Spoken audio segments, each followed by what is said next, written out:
आपल्याला सगळ्यात अगोदर तुमच्याजवळ जे ट्रायल बॅलन्स तयार झालेलं आहे ते ट्रायल बॅलन्स या ठिकाणी घ्यायचं आहे आणि त्याच ट्रायल बॅलन्सवरून आपण काय करणार आहोत, फायनल रिपोर्ट तयार करणार आहोत.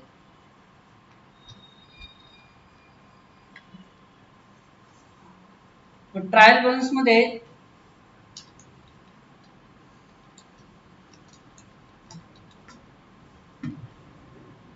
फर्स्ट अकाउंट जे आलेलं आहे ते सांगायचं आहे.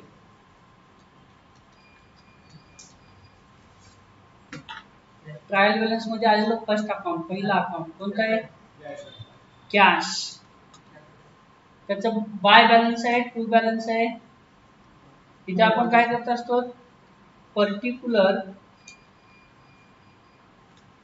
बरोबर बाय अमाउंट इंटू अमाउंट, या पद्धतीने आपण काय करत असतो,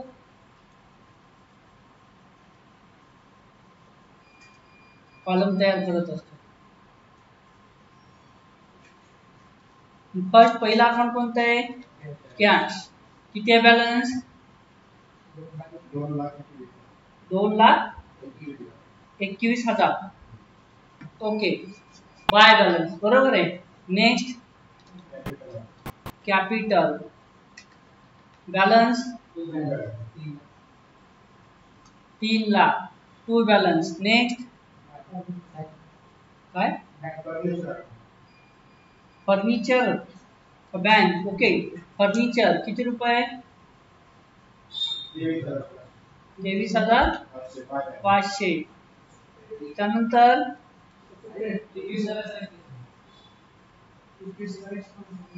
किती, किती रुपयाचं फर्निचर परचेस केलेलं होतं, 21,000. त्याच्यात काही चार्जेस वगैरे होते का, डेप्रिशिएशन चार्ज केलेलं आहे. ओके, 21,150. 21,150. ओके, नेक्स्ट बँकेला काही नाव दिलंय का पर्टिक्युलर. ओके, बॅलन्स किती, 38,000, 68,000.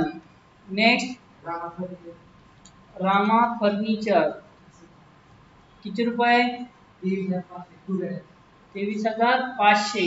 ओके, नेक्स्ट हमाली बॅलन्स 5,000. नेक्स्ट परचेस किती, 9,90,000. नेक्स्ट टाटा कंपनी किती, 94,500. 9,40,500. ओके, नेक्स्ट इना company 1,20,413.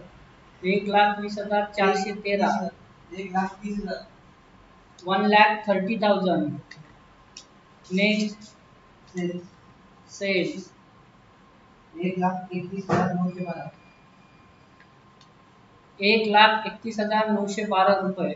Next sales return amount 14,199. Next purchase return amount 49,500. Confirm आहे का 49,500. सेल एवढीच आहे का 1499. सेल्स रिटर्न 1499 आहे का, आणि परचेस रिटर्न 49,500 आहे का. काय प्रोडक्ट कोणतं आहे रिटर्नचं,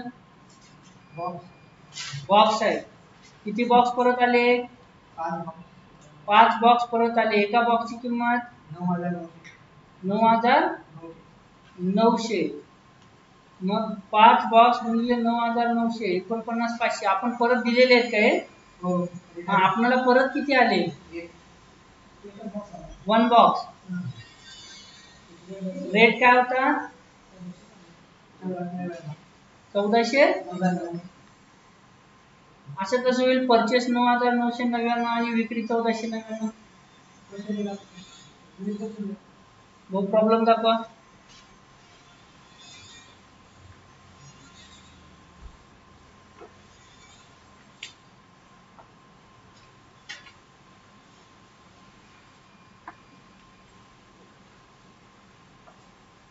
सगळ्यांनी 9,900 घेतलंय का? असं कसं होईल? लॉस मध्ये, एवढ्या मोठ्या लॉस मध्ये कोणी विकेल का? 9,900 रुपयाचं प्रोडक्ट 1499 ला कोणी विकेल का? 999 असं सांगितलेलं असेल ते 101%.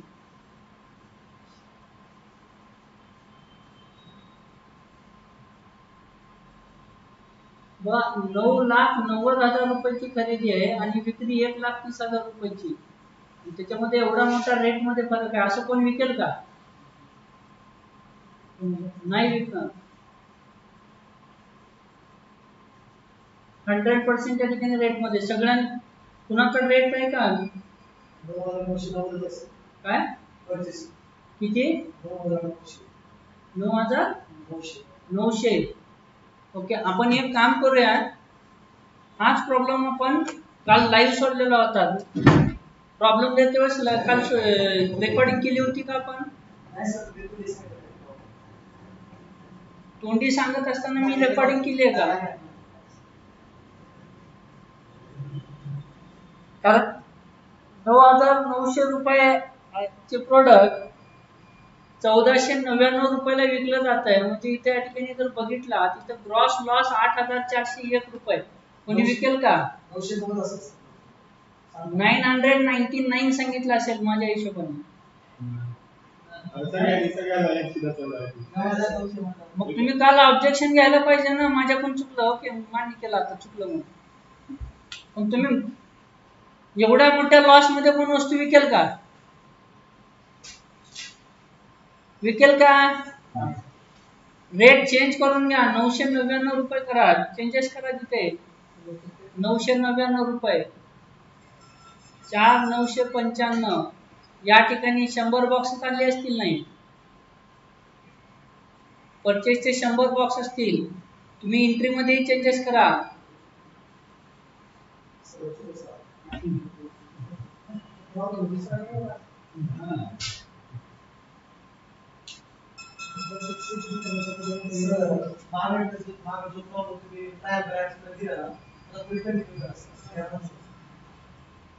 ओके, तुम्ही प्रॉब्लेम मध्ये चेंजेस करून घ्या. अगोदर जो ट्रायल बॅलन्स आपण इथं सॉल्व्ह केलेला आहे त्याच्यानुसार आपण या ठिकाणी फायनल अकाउंट करूया. हे आपण पेंडिंग ठेवतोय. पेंडिंग. ओके, आपण याला पेंडिंग ठेवतोय. प्रॉब्लेम मध्ये तुम्ही चेंजेस करून घ्या.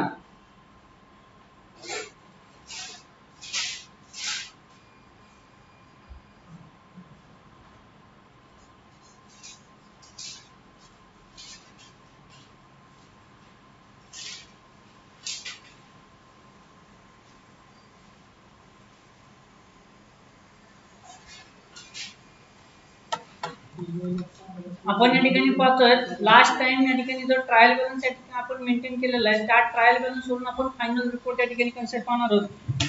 ओके, सॉरी तुम्हाला डिस्टर्ब केल्याबद्दल. कारण काय तर काल प्रॉब्लेम सांगते वेळेस माझ्याकडून चूक झाली आहे. 9,900 रुपयाचा प्रोडक्ट 1,499 रुपयाला कोणी विकेल का? नाही विकणार. त्यालाही आपण पुढे कंटिन्यू केलं असतं पण तो 101% लॉस मध्ये या ठिकाणी प्रॉब्लेम गेला असता. पण सहज या ठिकाणी तुम्ही कुणालाही चर्चा केला त्या ठिकाणी लॉस मध्ये एखाद्या वेळेस एखादी प्रोडक्ट विकलंही जाऊ शकतं. पण एवढ्या मोठ्या लॉस मध्ये या ठिकाणी कोणी विकणार नाहीये. ह्या लॉसच्या अँगलने जर विचार केला आत्ताच्या अगोदरच्या ह्या पेंडिंग आपण ठेवलेलं इथे लॉसच्या अँगलने जर विचार केला किती प्रोडक्ट विकलेले आहेत? प्रोडक्ट किती विकले? 88. 9,900 1,499. या ठिकाणी एका प्रोडक्ट मग लॉस आहे 8,400 आणि प्रोडक्ट किती विकले? 88 प्रोडक्ट विकलेले आहेत. या ठिकाणी या 88 प्रोडक्टला जर या ठिकाणी विचारात घेतला लॉस किती झाला? तुमचे कॅपिटल इन्व्हेस्टमेंट किती आहे याच्यामध्ये 3 लाख. तुम्ही इनसॉल्वंट व्हाल इथे, बिझनेस काय होईल इनसॉल्वंट होईल. म्हणजे कुठेतरी आपल्याला या ठिकाणी त्याचा विचार करावा लागेल. हा नॉर्मल लॉस मध्ये विकतोय त्या ठिकाणी आपण म्हणून याचा प्रॉब्लेम फायनल अकाउंट वगैरे सॉल्व्ह केला असता नो प्रॉब्लेम. पण इथे तुमचं कॅपिटलच मायनस मध्ये जाणार आहे, तुमचा बिझनेसच इनसॉल्वंट होणार आहे. ओके, त्याच्यामुळे आपली इथं जी चूक झालेली आहे त्याच्याबद्दल सॉरी. आपण या अगोदरचा प्रॉब्लेम या ठिकाणी बघतोय. इथे आपण ट्रायल बॅलन्स या ठिकाणी पाहिलं होतं. तर ट्रायल बॅलन्स मध्ये या ठिकाणी बाय बॅलन्स याचाच अर्थ या ठिकाणी कशा प्रकारचे बॅलन्स आहेत,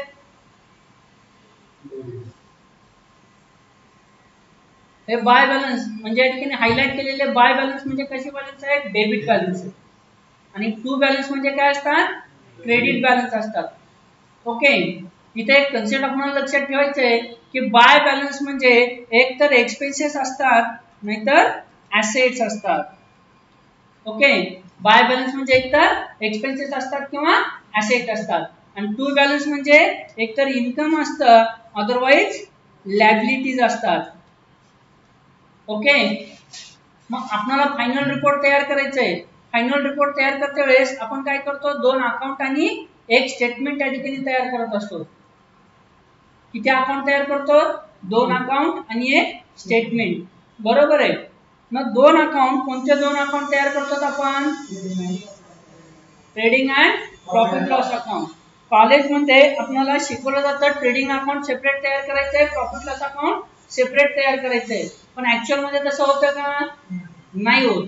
आपल्याला काय करावं लागतं, तर आपल्याला कंबाईन मध्येच अकाउंट या ठिकाणी तयार करावे लागतात. मी ते आपण फक्त स्ट्रक्चर या ठिकाणी तयार करून घेऊयात अगोदर.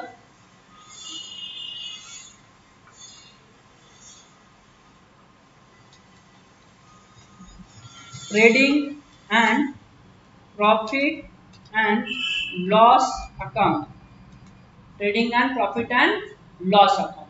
बरोबर आहे. पर्टिक्युलर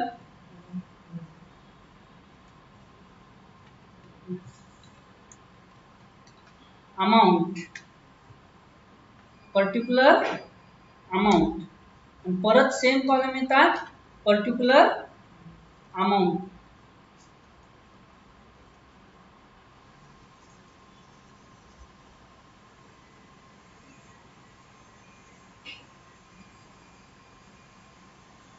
मिडल मध्ये एक ठिकाणी अकाउंट काय होत असतं, क्लोज होतं. मिडल मध्ये एक ठिकाणी अकाउंट काय होतं, क्लोज होतं. अप साइडला काय म्हणतो आपण,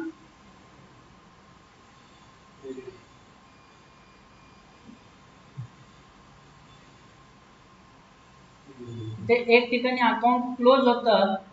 अप साइडला म्हणतो आपण ट्रेडिंग अकाउंट आणि डाऊन साइडला काय म्हणतो, प्रॉफिट अँड लॉस अकाउंट.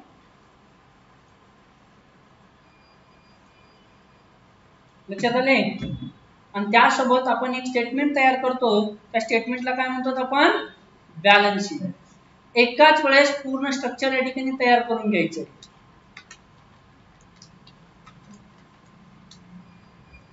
एकाच वेळेस काय करायचंय, पूर्ण स्ट्रक्चर तयार करून घ्यायचंय.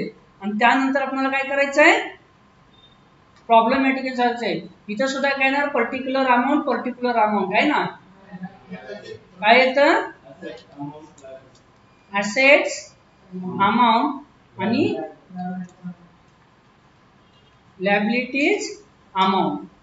हे स्ट्रक्चर तयार झालं. इथे परत या ठिकाणी अकाउंट आपण क्लोज करतो, हे क्लोज सॉरी अकाउंट म्हणतोय, त्याला आपण स्टेटमेंट म्हणतो. इथे स्ट्रक्चर आपण तयार करून घेतलेलं आहे. मग स्ट्रक्चर तयार केल्यानंतर आपल्याला इथे कन्सेप्ट या ठिकाणी समजून घ्यायचे. अगोदर काय कन्सेप्ट समजून घ्यायचे, की इथे ट्रेडिंग प्रॉफिट लॉसच्या डेबिटला आपण काय नोंदवतो, एक्सपेन्सेस. बरोबर आहे. ट्रेडिंग प्रॉफिट लॉसच्या डेबिटला कशाच्या नोंदी घेतल्या जातात, एक्सपेन्सेसच्या नोंदी घेतल्या जातात.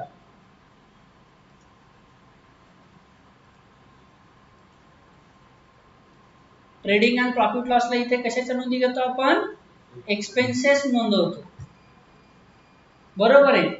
आणि ऍसेट साइडला काय नोंदवतो, ऍसेट्स नोंदवतो. मग इथे एक कन्सेप्ट या ठिकाणी आपल्याला लक्षात घ्यायचं आहे, ज्या वेळेस या ठिकाणी आपण रेकॉर्ड मेंटेन करतोय, इथे जे काही बाय बॅलन्स आहेत ते बाय बॅलन्स एक तर आपल्यासाठी एक्सपेन्सेस आहेत, नाहीतर हे बाय बॅलन्स आपल्यासाठी काय ऍसेट्स आहेत. म्हणजे जे जे बाय बॅलन्स आहेत ते एक तर एक्सपेन्सेस आहेत, अदरवाइज ऍसेट आहेत. आणि आपल्याला सोपं जाणार आहे ऍसेट आणि एक्सपेन्सेस मध्ये या ठिकाणी काय डिफरन्स आहे वगैरे तो पाहण्यासाठी. आणि एक्झॅक्टली ज्यावेळेस या ठिकाणी तुम्ही विचार करता जे बाय बॅलन्सेस आहेत त्या बाय बॅलन्सेसचा टू बॅलन्सेसचा हे टू बॅलन्स एक तर आपल्यासाठी इन्कम आहेत नाहीतर लायबिलिटीज आहेत. बरोबर आहे. मग तुम्हाला इथे जे काही कॅश अकाउंट दिलेलं आहे त्या कॅश अकाउंट म्हणल्यानंतर चार गोष्टीचा विचार करायची गरज नाहीये. कोणत्या चार गोष्टी? ट्रेडिंग प्रॉफिट लॉसच्या डेबिटला येतात एक्सपेन्सेस, क्रेडिटला येतात इन्कम, लायबिलिटी आणि असेट. आपले प्रत्येक अकाउंट जर आपण नेचर मध्ये डिवाइड केले तर चार नेचर मध्ये येतात, एक्सपेन्सेस, इन्कम, लायबिलिटी आणि असेट. त्यातल्या दोन नेचरचे बॅलन्स हे कधी डेबिटच असतात आणि दोन नेचरचे बॅलन्स हे क्रेडिट असतात. लक्षात आलं? 99% त्या ठिकाणी हे फॉर्म्युला या ठिकाणी तुमचा मॅच होतो. एक्सपेन्सेसचे बॅलन्स डेबिट असतात, ऍसेटचे बॅलन्स डेबिट असतात. त्याच्यामुळे जे बाय बॅलन्स आहेत ते बाय बॅलन्स एकतर एक्सपेन्सेस आहेत नाहीतर ऍसेट आहेत. मग तुम्हाला चार गोष्टीचा विचार करायचा नाही ज्या खात्याचा बॅलन्स बाय बॅलन्स आहे त्यासाठी. म्हणजे कॅश म्हणलात तर तो खर्च आहे की ऍसेट आहे. लागलीच तुम्हाला लक्षात येऊन जाते की कॅश ही ऍसेट आहे, ऍसेट साईडला घ्यायची. एक्सपेन्सेस एक्सपेन्स असल्यानंतर ट्रेडिंग आणि प्रॉफिट लॉस मध्ये आपण डिवायडेशन करतो. कशा पद्धतीने डिवायडेशन करतो? डायरेक्ट एक्सपेन्सेस आहे की इनडायरेक्ट एक्सपेन्सेस आहे. डायरेक्ट एक्सपेन्सेस कुठे घेतो आपण? ट्रेडिंगच्या डेबिटला, इनडायरेक्ट एक्सपेन्सेस प्रॉफिट लॉसच्या क्रेडिटला. ओके, एक्झॅक्ट डायरेक्ट इन्कम घेतो ट्रेडिंगच्या डेबिट क्रेडिट साइडला आणि इनडायरेक्ट इन्कम घेतो प्रॉफिट लॉसच्या क्रेडिट साइडला. लायबिलिटी साइडला घेतो, ऍसेट साइडला. इथे आपल्याला जास्त विचार करायची गरज पडणार नाहीये. कारण काय, आपण जो प्रॉब्लेम बघतोय हा प्रॉब्लेम मध्ये आपण पाहिलेलं आहे. प्रॉब्लेम कोणत्या पद्धतीचा प्रॉब्लेम येतोय?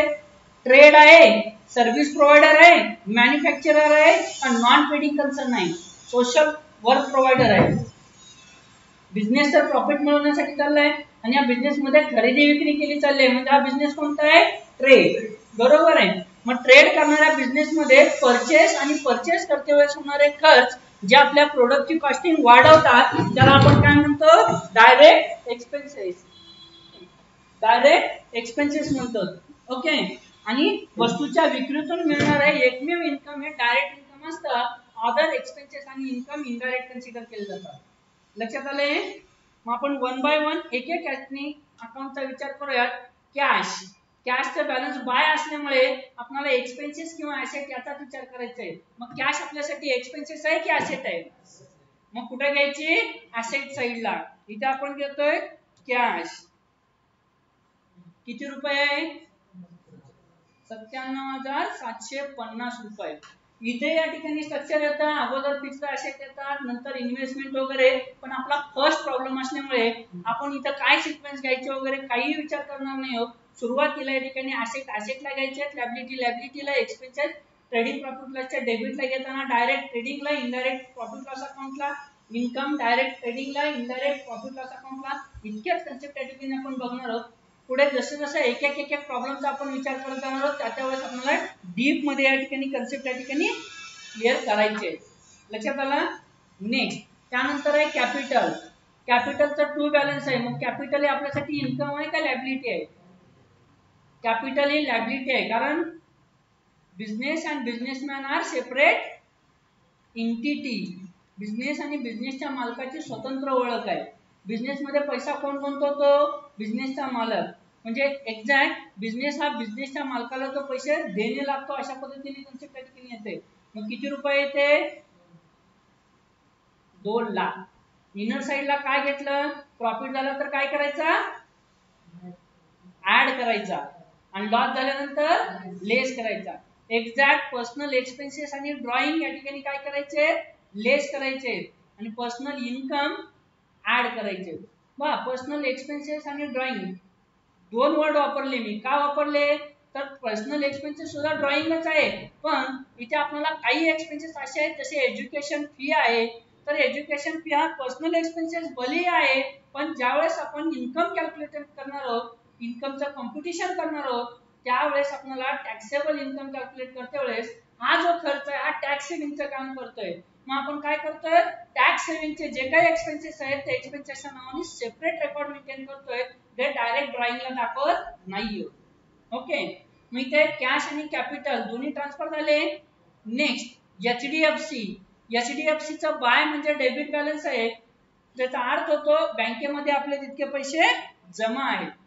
ओके, आणि जर टू बॅलन्स असतं तर या ठिकाणी काय कन्सिडर केलं असतं, तर बँकेचं तेवढं देणं आहे, बँकेचं लोन आहे, लोनचं बॅलन्स हे आपल्याकडे क्रेडिट राहणार आहे आणि करंट अकाउंट सेव्हिंग अकाउंटचे बॅलन्स काय नसणार आहे, डेबिट असणार आहे. लक्षात आलेलं आहे, कन्फर्म. पण तुम्ही तुमचं घरी गेल्यानंतर बँकेचं पासबुक काढून बघायचंय, एक्झॅक्ट आपल्या अपोजिट एंट्री राहतात. तसं अपोजिट एंट्री का राहतात, आपण कशा ओळखायचे, त्या ठिकाणी त्या कन्सेप्ट आपण नेक्स्ट लेक्चर मध्ये बघूयात. जस्ट तुम्हाला या ठिकाणी क्वेश्चन तयार केला. ओके, नेक्स्ट पाहतो आपण एचडीएफसी चा बाय बॅलन्स म्हणजे बँकेत पैसे जमा आहेत, ऍसेट आहे. इथे एचडीएफसी किती आहे बॅलन्स, 4,21,600 रुपये. नेक्स्ट आहे मशिनरी, बाय बॅलन्स आहे, मग मशिनरी आहे, बाय बॅलन्स आहे, ऍसेट असेल की एक्सपेन्सेस असेल, ऍसेट. मग कुठे घ्यायची, ऍसेट साइडला.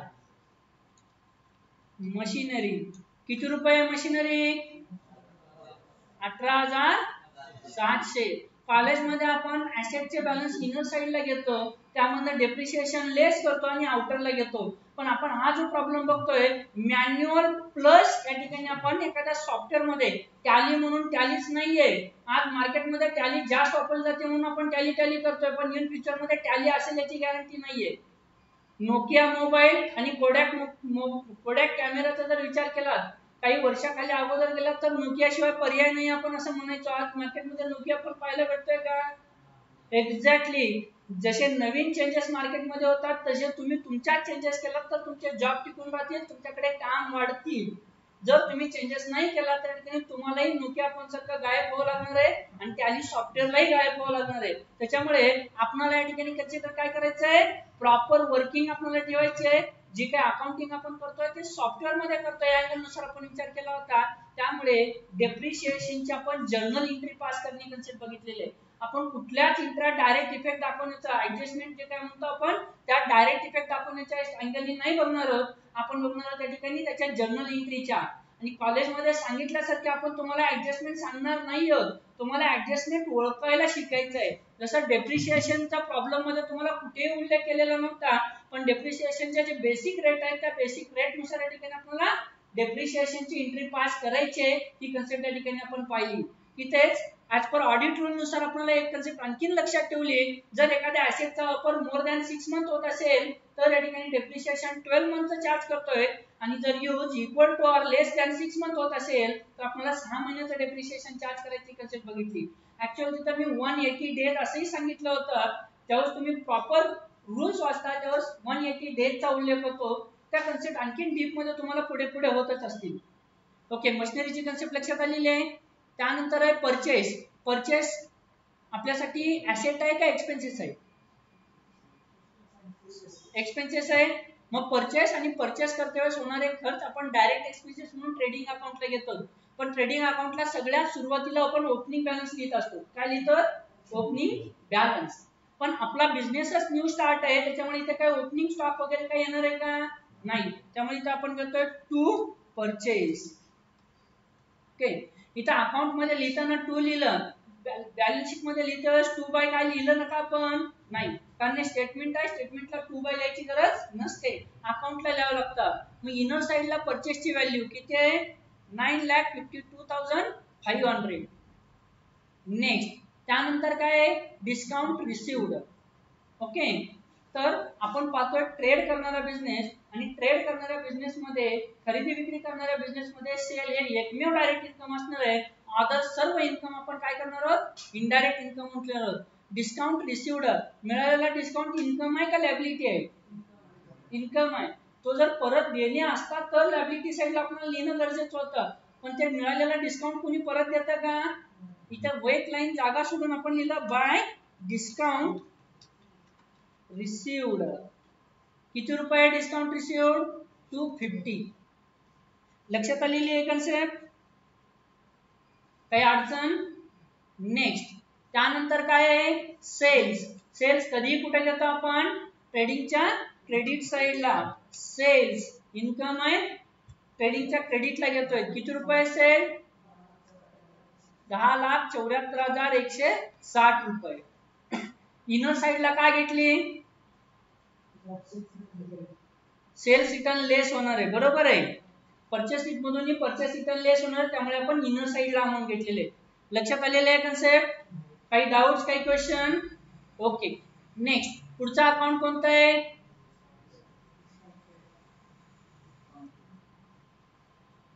परचेस झाल्यानंतर आपण या ठिकाणी सेल्स घेतली आणि ते मध्ये डिस्काउंट रिसिव्ड घेतलं. नेक्स्ट काय, डिस्काउंट पेड.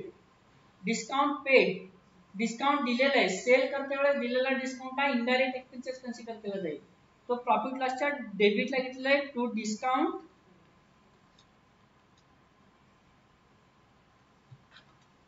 पेड. किती रुपये, 400 रुपये. ओके. Next wedges. वेजेस मजुरी, खर्च आहे, बरोबर आहे. तर तो डायरेक्ट की इनडायरेक्ट, डायरेक्ट. तर वेजेस हे डायरेक्ट एक्सपेन्सेस कन्सिडर केले जातील आणि सॅलरी इनडायरेक्ट. वेजेस डीप मध्ये आपण पुढे चर्चा करूया त्याच्याबद्दल. तर वेजेस किती आहेत, 5,000. ओके. इथं वन लाईन रिमेनिंग सोडली आपण, कशासाठी, परचेस रिटर्न लेस करण्यासाठी. नेक्स्ट त्यानंतर काय आहे, गजानन ट्रेडर्स आणि आली आहे गजानन ट्रेडिंग कंपनी.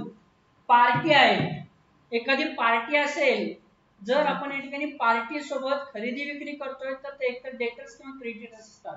ज्या पार्टीचे बॅलन्स टू आहेत ते आपल्यासाठी क्रेडिटर असतील, ज्या पार्टीचे बॅलन्स बाय आहेत ते आपल्यासाठी असतील डेटर्स. ओके. मग डेटर्स कुठे घेतले जातात, ऍसेट साइडला सन्ड्री डेटर्स म्हणून या ठिकाणी आपण नोंद घेतो. आणि क्रेडिटर्स कुठे घेतले जातात, सन्ड्री क्रेडिटर्स लॅबिलिटी साइडला. ओके.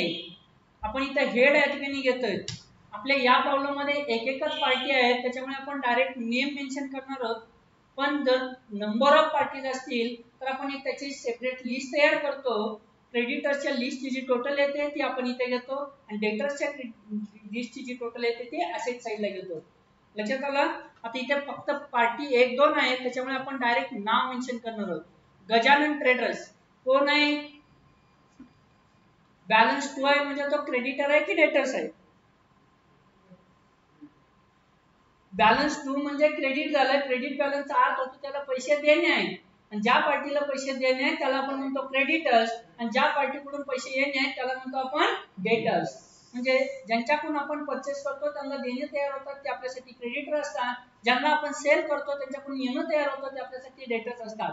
मी तर तुम्हाला एक गजानन ट्रेडर्स सोबत कोणते व्यवहार करताय त्याच्यानुसारही तुम्हाला क्रेडिटर्स आहे की डेटर्स आहे कन्सिडर करता येतं, आणि आज पर बॅलन्स नुसारही विचार करता येतं. आपण बॅलन्स नुसार विचार करतोय, त्याचा बॅलन्स क्रेडिट आहे तर तो कोण आहे, क्रेडिटर आहे. मग लॅबिलिटी साइडला इथं आपण क्रेडिटर घेतोय गजानन ट्रेडर्स. किती रुपये बॅलन्स आहे, 9,31,000. ओके. नेक्स्ट पुढचं गजानन ट्रेडिंग कंपनी. कोण आहे गजानन ट्रेडिंग कंपनी, डेटर साइड. ऍसेट साइडला गजानन ट्रेडिंग कंपनी. किती आहे बॅलन्स, 10,58,400. ओके. नेक्स्ट त्यानंतर सेल्स रिटर्न. सेल्स रिटर्न कुठे घ्यायचे, सेल्स मधनं लेस करायचे, लेस सेल्स रिटर्न. किती रुपये सेल्स रिटर्न, 11,760. हे लागलीच या ठिकाणी मायनस करून आउटरला घेऊन टाकायचे. या ठिकाणी या आउटरला आलेल्या व्हॅल्यूला काय म्हणतो आपण, नेट सेल. काय म्हणतो, नेट सेल. सेल्स मधनं सेल्स रिटर्न लेस झाल्यानंतर जी रिमेनिंग सेल्स राहते त्याला आपण म्हणतो नेट सेल. नेक्स्ट पुढचा अकाउंट कोणता आहे, परचेस रिटर्न. कशातनं लेस होणार आहे, परचेस मधनं लेस होणार आहे, लेस परचेस रिटर्न. किती रुपये 19,000. या ठिकाणी लेस करून आउटरला घेतलेली अमाऊंट जी आहे त्या अमाऊंटला काय म्हणतो आपण नेट परचेस. लक्षात आलेलं आहे. नेक्स्ट पुढे अकाउंट कोणतं आहे एज्युकेशन फी. एज्युकेशन फी हा खर्च आहे मान्य आपल्याला, पण खर्च आपण डायरेक्ट आणि इनडायरेक्ट असे डिवाइड करतो ना. पण ज्यावेळेस आपण एखाद्या प्रोप्रायटरशिपची सोल ट्रेडिंगची अकाउंटिंग करतो त्यावेळेस खर्चाचा आणि इन्कमचा आणखीन एक प्रकार आपण कन्सिडर करायचा personal income and expenses. Personal income and expenses म्हणजे पर्सनल इन्कम एक्सपेन्सेस कॅपिटल मध्ये ऍड लेस केले जातात. काय केले जातात ऍड लेस. ओके मग हा एज्युकेशन फी कॅपिटल मधून काय होणार आहे लेस होणार आहे.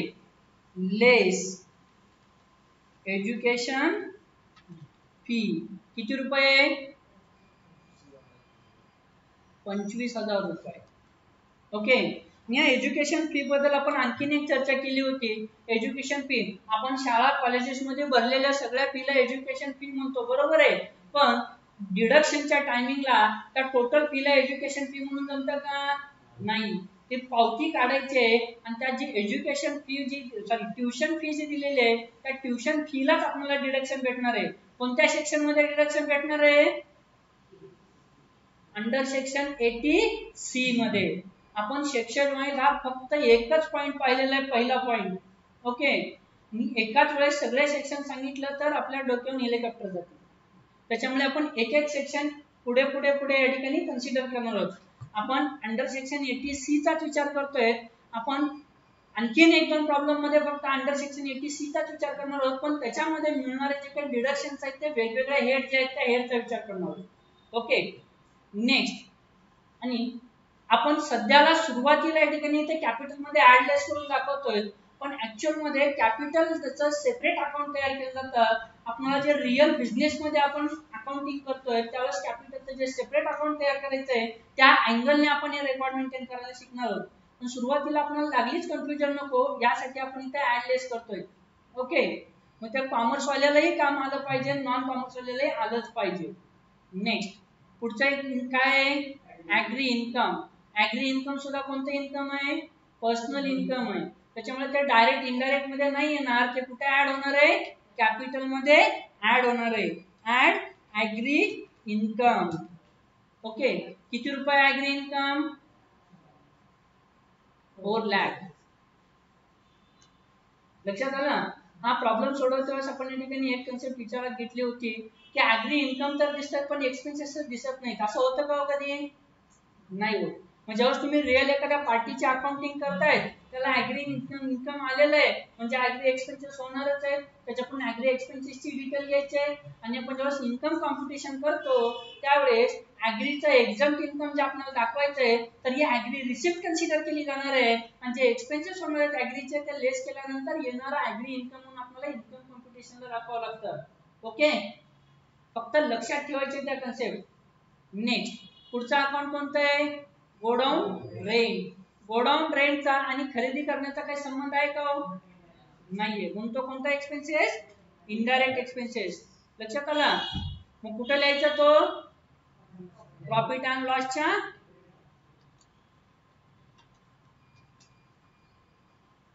किती रुपये आहे 20,000 रुपये.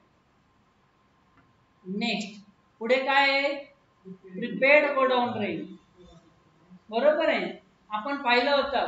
पण मी आधीच सांगितलं होतं की तुम्हाला ऍडजस्टमेंट म्हणून काही सांगितलं जाणार नाहीये. तुम्हाला प्रॉब्लेम मध्ये समजून घ्यावं लागेल.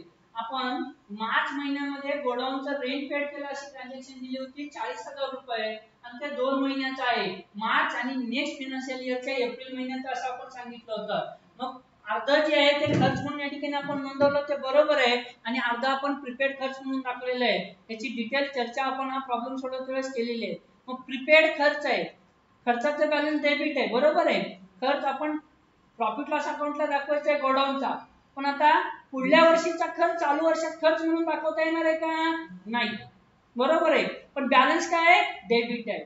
मग डेबिट बॅलन्स एकतर खर्चाचं किंवा इन्कमचं आहे. मग खर्च म्हणून दाखवता येत नसेल तर बॅलन्स डेबिट आहे तर कुठं दाखवायला गेलेला ऍसेट साइड. इन्कमला कसं दाखवलं सर इन्कमचे बॅलन्स क्रेडिट असतात. इथे बॅलन्स डेबिट आहे, कुठे दाखवायचं आहे ते ऍसेट साइडला दाखवायचं आहे. प्रीपेड गोडाऊन रेंट किती रुपये, 20,000 रुपये. लक्षात आलंय. नेक्स्ट आहे कमिशन रिसिव्ड. मिळालेलं कमिशन हे आपला क्रेडिट बॅलन्सचा इन्कम आहे, परत देणं आहे का नाही. इन्कम कुठे घेतो आपण, प्रॉफिट लॉसच्या क्रेडिटला. कारण ट्रेड करणाऱ्या बिझनेस मध्ये सेल हे एकमेव इन्कम या ठिकाणी डायरेक्ट इन्कम असणार आहे, अदर सर्व इन्कम या ठिकाणी काय असणार आहे, इनडायरेक्ट इन्कम. ओके.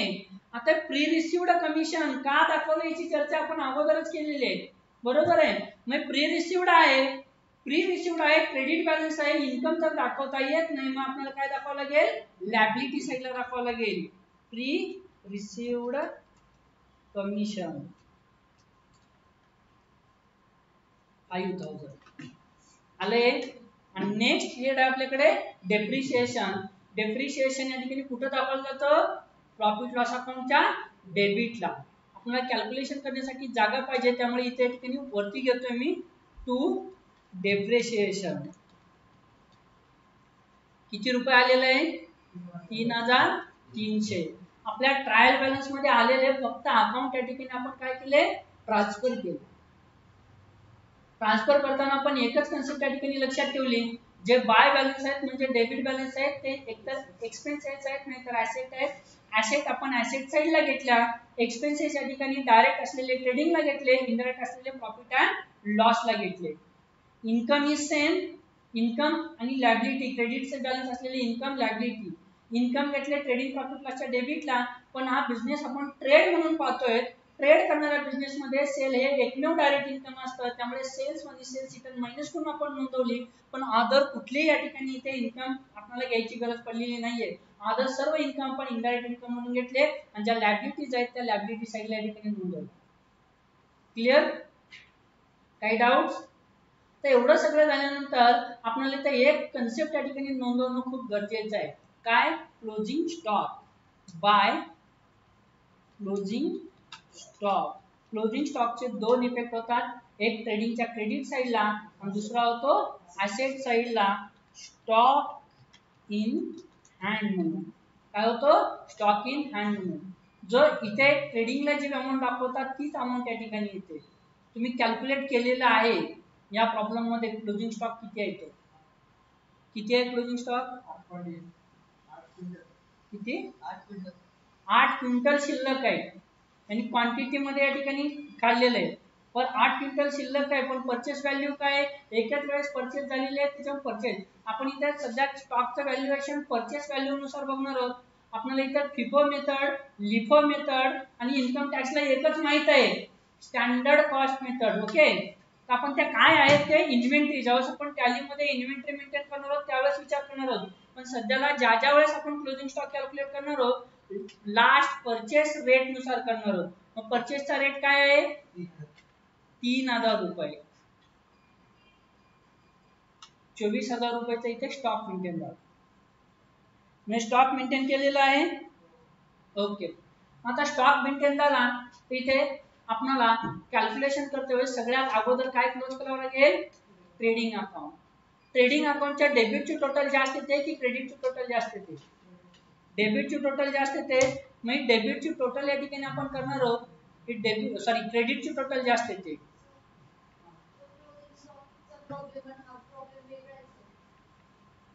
हा जो प्रॉब्लेम दिला होता, इथे जो प्रॉब्लेम आपण पाहिला होता जे 27 फेब्रुवारीला आपण ट्रायल बॅलन्स बनवलेलं होतं, त्या प्रॉब्लेम मध्ये क्लोजिंग स्टॉक किती आहे ते सांगा. कालच्या प्रॉब्लेम मधला सांगू नका.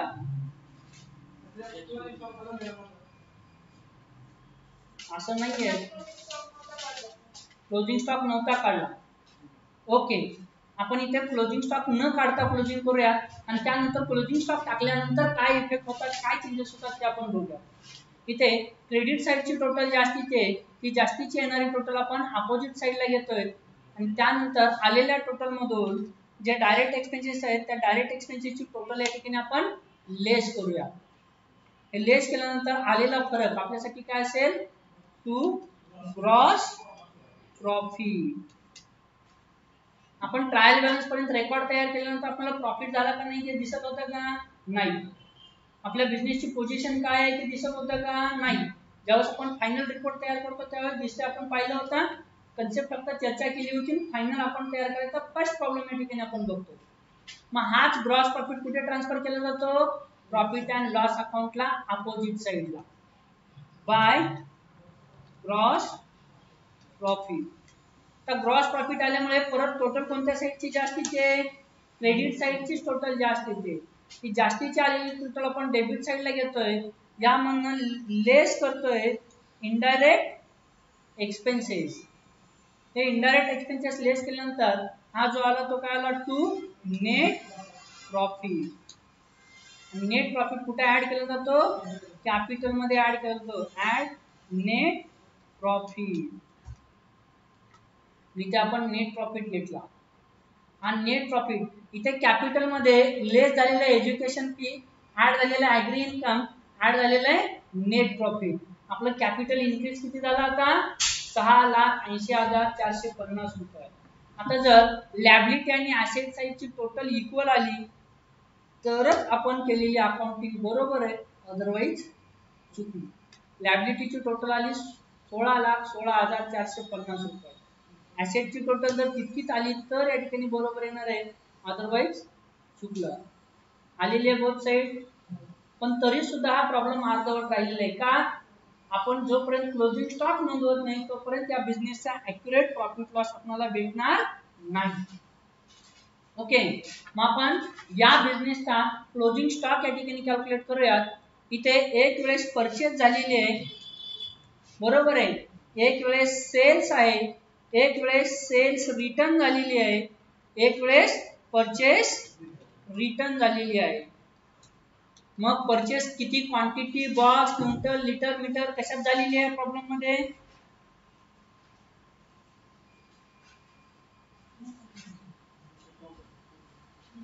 हा क्विंटल मध्ये आहे.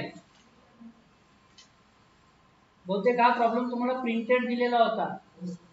हा मग त्याच्यामध्ये सांगा पहिलं प्रोडक्ट किती क्विंटल परचेस क्विंटल आहे ना. हा किती क्विंटल परचेस झालेली आहे.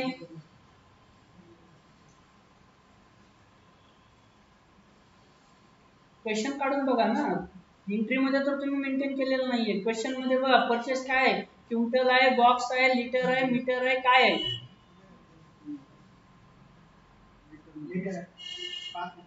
5 एक मिनिट इकडे ते प्रॉब्लेम.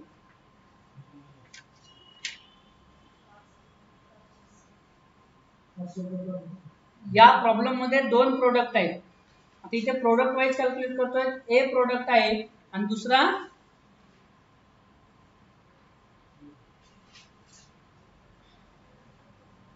बी प्रोडक्ट आहे. ए प्रोडक्ट हा लिटर मध्ये आहे आणि बी प्रोडक्ट हा क्विंटल मध्ये आहे बरोबर आहे. मग ए प्रोडक्टची परचेस किती झालेली आहे 5 लिटर झालेली आहे आणि सेल किती झालेली आहे 4 litre. Purchase return sales return काहीच नाहीये. त्यामुळे इथे परचेस मधनं मायनस केले सेल्स त्यामध्ये प्लस होते सेल्स रिटर्न मायनस होते परचेस रिटर्न. असा 1 लिटर तुमच्याकडे स्टॉक शिल्लक आहे ए प्रोडक्टचा. ए प्रोडक्टचा रेट काय होता 500 रुपये पर लिटर. म्हणजे या ठिकाणी ए प्रोडक्टचे व्हॅल्यू 1 लिटर गुणिले 500. ए प्रोडक्टची किती रुपयाची स्टॉक शिल्लक आहे 500 रुपयाचा. एक्झॅक्ट आता बी प्रोडक्टची सेपरेट कॅल्क्युलेशन करतोय आपण. 100 क्विंटलची परचेस आहे. 91 क्विंटल 91 क्विंटलची सेल आहे. त्यानंतर रिटर्न सेल्स रिटर्न आहे. Return inward 1 quintal return outward आहे 2 क्विंटल. ओके. ह्या 100 मधनं या ठिकाणी लेस केले आपण 91 क्विंटल. त्यामध्ये प्लस केले सेल्स रिटर्न मायनस केली परचेस रिटर्न. आपल्याकडे 8 क्विंटलचा स्टॉक शिल्लक आहे आणि परचेसचा रेट काय आहे. परचेसचा रेट 10,000 रुपये क्विंटल आहे पण त्याच्यावर 5% ट्रेड डिस्काउंट दिलेला होता है ना. मग 10,000 वर 5% ट्रेड डिस्काउंट त्याच्यामुळे ट्रेड डिस्काउंट वजा करता आपल्याला रेट किती पडला 9,500. 8 क्विंटल इंटू 9,500 तर बी प्रोडक्टचा क्लोजिंग स्टॉकची व्हॅल्युएशन किती आली 96,000. 76,000. 76,000 प्लस 500 अशी टोटल स्टॉक व्हॅल्यू किती आहे 76500. मग इथे आपण क्लोजिंग स्टॉक 76500 इथे आपण काही ठिकाणी हायलाइट करूयात कुठे कुठे चेंजेस होतात. स्टॉक मेन्शन केल्यानंतर तुम्हाला लक्षात येऊन जाईल. एक या ठिकाणी आपण ग्रॉस प्रॉफिटला हायलाइट केलेलं आहे, त्यानंतर नेट प्रॉफिटला हायलाइट केलेलं आहे आणि आपण कॅपिटलला हायलाइट केलेलं आहे. ओके, आणि त्यासोबत इथे ॲसेट साईडला स्टॉकला हायलाइट केलेलं आहे. म्हणजे अशा 4 ठिकाणी तुम्हाला चेंजेस दिसतील. या ठिकाणी स्टॉक किती आहे 76500. ग्रॉस प्रॉफिट चेंज झाला, नेट प्रॉफिट चेंज झाला, कॅपिटल चेंज झालं आणि स्टॉक इन हँड चेंज झाले. हे आपलं पूर्ण फायनल अकाउंट या ठिकाणी मेन्शन झालेलं आहे.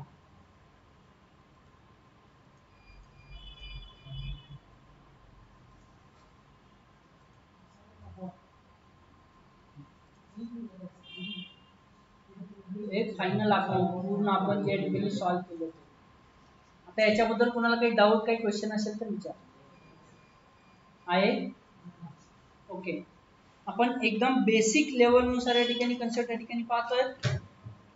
स्टेप बाय स्टेप आपण इथे प्रीपेड एक्सपेन्सेस आणि फ्री रिसिव्ड इन्कमच्या कन्सेप्ट काय आहेत, ह्या ऍडजस्टमेंट कशा ओळखायच्या या कन्सेप्ट विचारात घेतलेले आहेत. एज्युकेशन फी, ॲग्री इन्कम आपण कॅपिटल मध्ये ऍडलेस का करतो त्या कन्सेप्ट या ठिकाणी आपण क्लिअर केलेले आहेत. क्लोजिंग स्टॉक सुद्धा मेन्शन करणं खूप गरजेचं आहे.